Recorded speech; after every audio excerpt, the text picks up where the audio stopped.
शाहनाज नाम की एक लड़की थी। वो बहुत ही भोली भाली लड़की थी, अपने घर की प्यारी, जिसे उसके अब्बू और अम्मी जान ने बड़े नाज से पाला था। वो अपने घर की अकेली संतान थी। उसकी हर फरमाइश उसके अब्बू और अम्मी पूरा किया करते थे। वह बहुत ही चंचल स्वभाव की लड़की थी, बहुत ही खूबसूरत थी। ऐसा लगता था जैसे अल्लाह ने बड़े प्यार से तराशा हो उसे। बचपन में ही वह खेलने के लिए गांव के पास वाले कब्रिस्तान की तरफ जाया करती थी। वहां एक जिन्न रहता था।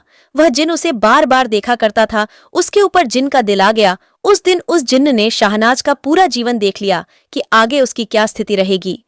जिन्न को वह शाहनाज बहुत ही पसंद आई और वह जिन्न शाहनाज के ऊपर अंग पर सवार हो गया और हमेशा शाहनाज के साथ ही रहा करता था। एक दिन शाहनाज एक बगीचे में खेलने के लिए गई। वहां इमली के लिए कई लड़कियों के साथ चली गई और इमली बिनकर सारी लड़कियां वापस आ गईं और शाहनाज उधर ही रह गई।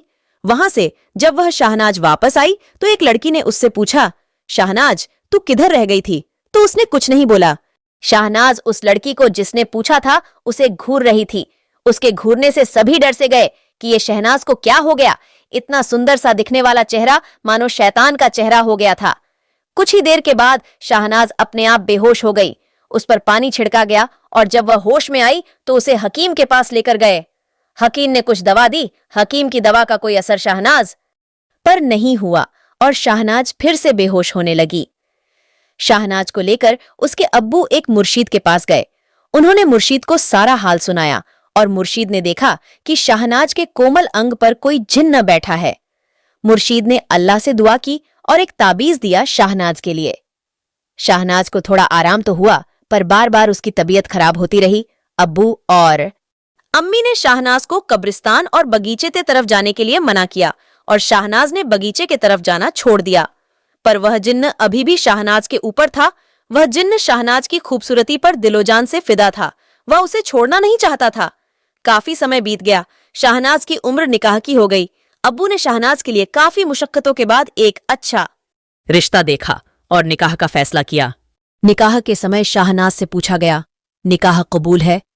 तो शाहनाज ने निकाह कबूल किया और उसके शौहर से जब पूछा गया, निकाह कबूल है? तो उस समय जिससे निकाह हो रहा था जिन्न उसके ऊपर सवार होकर बोला, कबूल है। किसी को क्या मालूम कि निकाह किसका हुआ है। शाहनाज अपने शौहर के घर गई। उसका स्वागत हुआ और जब वह अपनी सुहागरात की रात में अपने बिस्तर पर थी तो उसका शौहर आया तो उसने उसे लाते मारकर भगा दिया।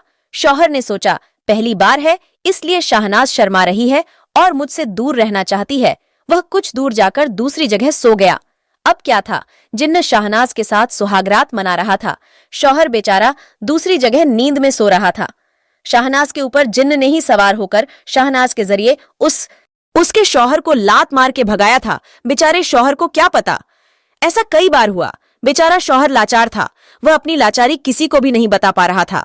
एक दिन शौहर शौच के लिए गई और शौचालय में काफी देर हो गई तो घर वालों को कुछ समझ नहीं आया तो उन्होंने शौचालय का दरवाजा तोड़ा तो शाहनाज अंदर बेहोश मिली। उसने शौच भी नहीं किया था।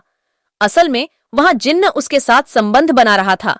ऐसा कई बार हुआ तो उन्होंने एक तांत्रिक को बुलाया और शाहनाज को दिखाया तो तांत्रिक ने जिन्न को पहचान लिया पर वह तांत्रिक उस जिन्न का कुछ न कर सका। घर वाले बहुत परेशान हो गए थे। उन्होंने एक से एक तांत्रिक को दिखाया और मंदिर, मस्जिद, दरगाह के चक्कर लगाकर थक गए पर जिन्न ने शाहनाज को नहीं छोड़ा। वह साफ कहता था, मैंने इससे निकाह किया है, ये मेरी है, मैं इसको लेकर जाऊंगा।